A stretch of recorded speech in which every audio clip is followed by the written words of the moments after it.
Formula ఈ race Telangana brand image పెంచేందుకు కాదని చొప్పందండి ఎమ్మెల్యే మేడిపల్లి సత్యం అన్నారు. బీఆర్ఎస్ బ్యాంక్ బ్యాలెన్స్ పెంచుకునేందుకని విమర్శించారు. క్విడ్ ప్రోకో జరిగిందనడానికి గ్రీన్ కో కంపెనీ ద్వారా బీఆర్ఎస్కి అందిన ఎలక్టోరల్ బ్రాండ్లు నిదర్శనమన్నారు. సీఎంపై అవాకులు చవాకులు పేరితే చూస్తూ ఊరుకోమంటున్న మేడిపల్లి సత్యంతో మా ప్రతినిధి రాజు ఫేస్ టు ఫేస్. సంబంధించి కేటీఆర్ ఇవాళ ఏసీబీ విచారణ హాజరయ్యారు. అయితే ఇదే అంశానికి సంబంధించి మనతో మాట్లాడడానికి ఎమ్మెల్యే మేడిపల్లి సత్యం గారు ఉన్నారు. సార్, ఎట్లా చూస్తారు? తెలంగాణ సైనికుడిగా పనిచేశాను, కుట్రపూరితంగానే ఈ కేసులో ఇరికించేటటువంటి కుట్ర చేస్తూ ఉంది ప్రభుత్వం అనేది కామెంట్ చేస్తారు. కేటీఆర్ చెప్తాడు, నేను వీర తెలంగాణ ఉద్యమకారుని, తెలంగాణ ఉద్యమంలో వీరోచిత పోరాటం చేసిన కేసీఆర్ రక్తం నాలో ప్రవహిస్తుందని చెప్పి కేటీఆర్ గారు విదేశాల్లో చదువుకున్నాడు. 10 సంవత్సరాలు ఈ రాష్ట్రానికి మంత్రిగా పనిచేసిండు. 5 సార్లు శాసనసభకి ఎలక్ట్ అయ్యాడు.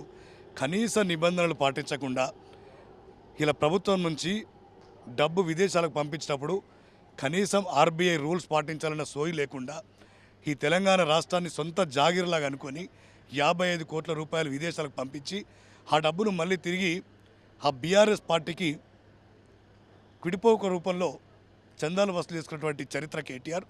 అందుకే ప్రాథమికంగా అన్ని ఆధారాలే కాబట్టే ఇలా హైకోర్టుకు పోయినా ఊరటలేదు, సుప్రీంకోర్టుకైనా ఊరటలేదు, రేపు ఎక్కడికైనా ఊరటలేదు. ఎందుకంటే మరి ఏసీబీ పూర్తి స్థాయి అన్ని ఆధారాలు సేకరించి గవర్నర్ గారి అనుమతితోటి కేసు రిజిస్టర్ అయింది. ఖచ్చితంగా దొరికిపోతాడు, అరెస్ట్ అవుతాడు. గతంలో చంద్రబాబు నాయుడు 1991లోనే ఈ రేస్ నిర్వహించాలని, కార్ రేస్ నిర్వహించాలి హైదరాబాద్లో, బ్రాండ్ ఇమేజ్ తేవాలనేటటువంటి ప్రయత్నం చేశారు. కానీ అది సాధ్యం కాలేదు.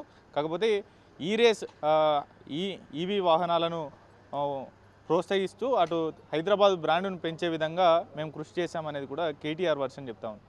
ఇది బ్రాండ్ ఇమేజ్ పెంచుకునే లాగా లేదు. వాళ్ళ బ్యాంక్ బ్యాలెన్స్ పెంచుకున్నారు. ఇవాళ వాళ్ళకి ఎన్ని డబ్బులు వచ్చారు గ్రీన్ కో కంపెనీ నుంచి, వాళ్ళ పార్టీకి ఎంత వచ్చిందో మనం రోజు పత్రికల్లో కానీ టీవీలో కానీ చూస్తున్నాం. ఏసీబీ దాన్ని పూర్తిగా దర్యాప్తు చేస్తుంది. ఇంకా వివరాలు పూర్తిగా వస్తాయి. వాళ్ళు ఎంతెంత అవినీతి చేసిండ్రు, వాళ్ళు ఈ కుంభకరం కాకుండా గతంలో బావబామరిద్దరు ఇరిగేషన్లో దోచుకున్నారు.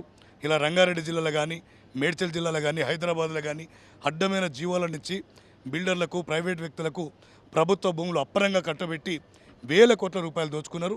సొంతంగా వాళ్ళ సొంత చెల్లె కవిత కూడా ఈ తెలంగాణ రాష్ట్ర పరువు తీసినట్టు ఢిల్లీలో లిక్కర్ స్కామ్లో ఇరుక్కొని తిహార్ జైల్లో ఇలా జైలు జీవితం గడిపిన ఏకైక తెలంగాణ మహిళగా ఇలా ప్రపంచానికి మొత్తం తెలుసు. వాళ్ళు ఏ స్కీమ్ తీసినా ఆ స్కీమ్ వెనుక స్కామే ఉంది. సీఎం రేవంత్ రెడ్డి మాదిరి తన సోదరులకు కావచ్చు, బావబామరుదులకు కావచ్చు ఏ విధమైనటువంటి హోదాలు కల్పిస్తూ ఉన్నారు. బహిరంగ వేదికలు అంటే అధికారిక వేదికల మీదనే వాళ్ళకు హోదా కల్పిస్తూ ఉన్నటువంటి తీరు కనిపిస్తూ ఉంది అనేది కూడా ప్రధాన కామెంట్ చేస్తూ ఉన్నాడు. విమర్శలు కూడా సీఎంను ఉద్దేశిస్తూ చేస్తున్నటువంటి పరిస్థితి. కేటీఆర్ డైవర్షన్ పాలిటిక్స్ చేస్తున్నాడు. ఇలా ఆయన అవినీతిని, కేసును ప్రజల దృష్టి మరలించడానికి ఇవన్నీ కుటుంబం అని అవి ఇవని పనికి మాలిన మాటలు మాట్లాడుతుండు. నువ్వు ఖచ్చితంగా అవినీతికి పాల్పడ్డావు, నువ్వు కేసులో ఇరుక్కున్నావు, నీకు ఖచ్చితంగా జైలు తప్పదు. ఇది మాత్రం చివరికి చెప్పాల్సింది.